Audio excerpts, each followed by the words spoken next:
Good morning सबाइके Priyanka's फैमिलीते तुम्हारे सबाइके welcome. और एक भिडियो निये चले आसलाम तुम्हारे साथे गल्प करते। तो देखो এই যে সকালবেলা ঘুম থেকে উঠে আমার স্নান পুজো হয়ে গেছে। আর এটা হচ্ছে রবিবারের ব্লগ, আজকে হচ্ছে সোমবার, কালকে ব্লগ। তো রবিবার যেহেতু একটু তো দেরি করে উঠবই, উঠতে উঠতে 9টা পার হয়ে গেছিলো। উঠে স্নান টান করে পুজো টুজো দিয়ে নিয়েছি। তারপরে এই যে মাথায় ভালো করে তেল দিয়ে ম্যাসাজ করছিলাম, যে একটু শ্যাম্পু করব, কারণ ডিম দেব মাথাতে। চুলের অবস্থা তো মানে আর কি বলবো, ধারণার বাইরে অবস্থা, সেরকম কিছু যত্নই নেওয়া হয় না। আর এখানে দেখো বরের সাথে একটু রাগারাগি করছিলাম। ও বাজার থেকে চলে এসছে, মেয়ে এখনও ঘুমাচ্ছে। আমি বলছিলাম যে আমি যখন চুলটা বাঁধছি তুমি একটু চাটা নিয়ে এসো, চাটা কড়াই আছে, চাটা নিয়ে এসো, তাই আমি ওকে একটু বলছিলাম। এই হচ্ছে আমাদের খুনসুটি, সারাদিন লেগেই থাকে। তাই একটু দুজন মিলে একটু ঝগড়া করছিলাম। আর আমি দেখাচ্ছিলাম যে দেখাই সবাইকে একটু যে আমার বর আজকে আমার জন্য হাতে করে চা নিয়ে এসছে। না, মিথ্যা কথা বলবো না, সত্যি ও চাও করেও খাওয়ায় আমাদেরকে, মানে আমাকে, ফালতু বলবো না। কিন্তু আমি ওকে চা করতে চাইলেও আমি ওকে যেতে দিই না। তার কারণ কি জানো তো, ও রান্নাঘরে 2 কাপ চা করতে গিয়ে আমার 10টা কাজ বাড়িয়ে আসবে। এই জন্য আমি ওকে বলি যে থাক, তোমাকে যেতে হবে না, আমি আমার কাজগুলো আমি একাই করে নিই। তো এইখানে চা করে নিয়ে বসে পড়েছি দুজন খেতে। আর শুধু আমাকেই দেখাচ্ছি, কারণ আমার মামাম পাশে একদমই ঘুম থেকে উঠেছে, উইদাউট ড্রেসে আছে, ওকে দেখানো যাবে না এই জন্য। তো এই যে মাম্মাম যতক্ষণ ঘুমোচ্ছিলো ততক্ষণই একটু রিল্যাক্স। তারপরে এই যে উঠে পড়েছে মহারানী আমার, ব্যাস আমার সানডে বলে আর কিছু থাকবে না, সারাটা দিন আমার ওর পিছনেই কেটে যাবে এই করতে করতে। তো যাই হোক মজা হয়। আগে যেমন ও হওয়ার আগে সারাদিন বোর লাগতো, সময় কাটতো না, এখন সেটা আর হয় না।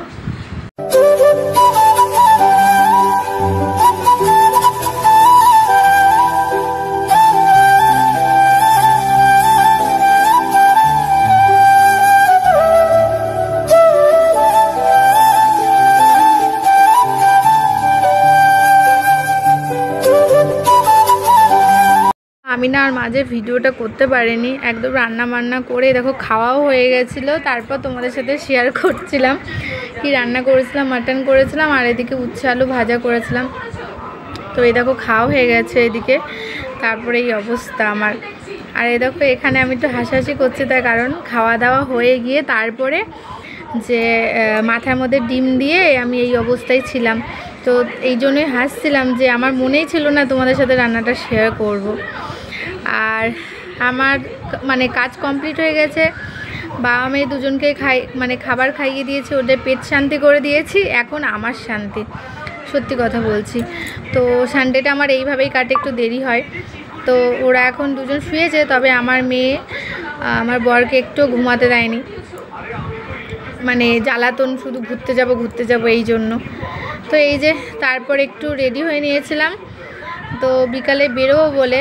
কিন্তু সত্যি কথা বলছি কপালটা এতটাই খারাপ, মানে এমন বৃষ্টি শুরু হয়েছিল, দূরে কোথাও যেতে পারিনি, মানে যাবই না, চেঞ্জ করে ফেলেছিলাম। কিন্তু আমার মেয়েটার জন্য, মেয়েটা বায়না করছিল, ওই জন্য মানে এক মাথা থেকে আর এক মাথায় ওই গাড়িতে চেপে ঘুরে এসছে। এই হচ্ছে আমাদের অবস্থা।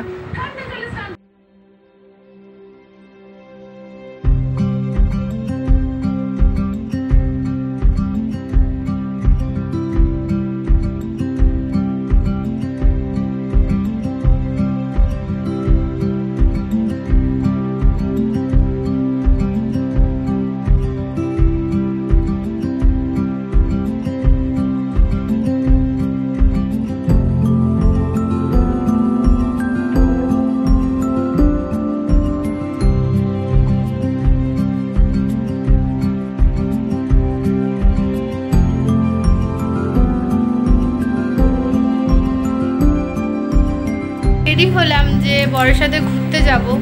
তো বিশ্বাস করো মানে ছাতার মাথা, বৃষ্টি, এমন বৃষ্টি তো শুরু হলো। তারপর অনেকক্ষণ বসেছিলাম, তারপর 7:30টার পর গিয়ে একটু বেরালাম, বেরিয়েও সেই বৃষ্টি মেঘ ডাকছে। লাস্টে কী করেছি, মানে এই মাথা দিয়ে ঘুরে ওই মাথা দিয়ে এসছি। এই মানে আমার মেয়েটার শুধু মন রাখার জন্য বাইকে চেপেছি আর নেমেছি।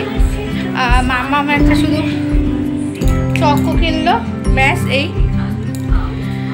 আর তারপর কি করলাম, ওখান থেকে গেছিলাম মনি দিদির বাড়িতে, একটু আড্ডা দিলাম, চলে আসলাম, চা খেলাম, চলে আসলাম, এখন বাড়িতে আসলাম। এবার একটু বসবো। সত্যি কথা বলতে আমারও খুব একটা বেরানোর ইচ্ছা ছিল না, কারণ বৃষ্টির মধ্যে মেয়েটার জন্যই আরও।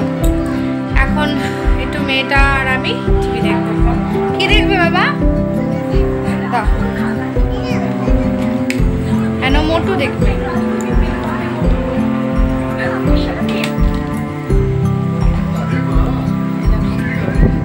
মোটু দেখবে, বাবা দেখবে। ওকে 10 মিনিট দেখতে দেবো, বেশি দেবো না। ওদের বাড়িতে খেলা করছিল, আমি জোর করে নিয়ে এসেছি, তার কারণ অঙ্কিতার পরীক্ষা, আমি থাকলে ও থাকলে পড়বে না, এই জন্য নিয়ে এসেছি। এখন এই আমি একটু বসবো। রাত্রে রান্না নেই, শুধু গরম করবো, তাহলেই হবে। কেন রান্না নেই দাঁড়া তোমাদেরকে দেখাই। এখানে তো মাংস আছেই, ঠিক আছে, আর এখানে পুরো অনেকটা ভাত আছে, আর এখানে আবার মনিদি পোলাও দিল।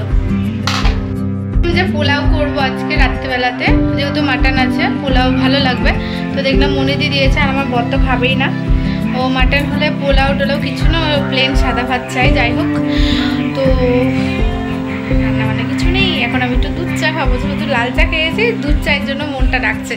আর মেন বেরোই রবিবার দিন আমি আর আমার বর মাটির ভাড়ে চা খাবো বলে, দুধ চা তো যা গাছ হয়নি। তো চলো, প্রচুর বকবক করেছে, আগে চেঞ্জ করে নিই, তারপর আসছি।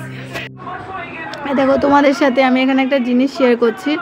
অবশ্যই জামা কাপড়গুলো গোছাচ্ছিলাম, মানে দেখলাম যে রান্না বান্না তো নেই রাত্রে, শুধু শুধু বসে লাভ নেই, টিভি দেখতে দেখতে একটু জামা কাপড়গুলো গুছিয়ে নিই। আর একটা জিনিস কী শেয়ার করছে বলো তো, আমি যখন এই জামা কাপড় গুছাই না, আমার মেয়েকে এই জিনিসটা আমি দেখেছি, আমি ওকে কিন্তু কোনো দিন বলিনি। ও তখন না ওর যে জামা প্যান্টগুলো থাকে সেখান থেকে ও নিজের জামা প্যান্টগুলো গোছাবে, আর ওই দেখো শোকেসে রেখে দেবে। একটু দুষ্টুমি অগোছলো করে রাখে, কিন্তু এই জিনিসটাও ভিডিওটা শেষ করে দিই। তার কারণ তোমাদেরকে তখনই বললাম যে রান্না বান্না তো নেই, সেরকম কিছুই নেই। তো জামা কাপড়ও গুছিয়ে নিলাম, আর মামাকে খাওয়ানো হয়ে গেছে। আর এখন ওর বাবার আসবে, তারপর আমি আর ওর বাবা খাওয়া দাওয়া করবো। আজকে ওদের একটু পুজোর মিটিং আছে, ওই জন্য একটু দেরি হচ্ছে, তো আমাদের রবিবার। তো ভাবলাম চলো ভিডিওটা এবার শেষ করি, কারণ কিছুই তো শেয়ার করার মতো নেই। এখন খাবো দাবো, শুয়ে পড়বো তাড়াতাড়ি, কালকে আবার মেয়ের স্কুল আছে, সোমবার যেহেতু। তো চলো আজকের মতো ভিডিওটা এখানে শেষ করলাম। খুব ছোট ভিডিও হয়েছে, তবু যেটুকু পারলাম তোমাদের সাথে শেয়ার করলাম। তোমরা সবাই ভালো থেকো, আর শুভরাত্রি সবাইকে। Good night.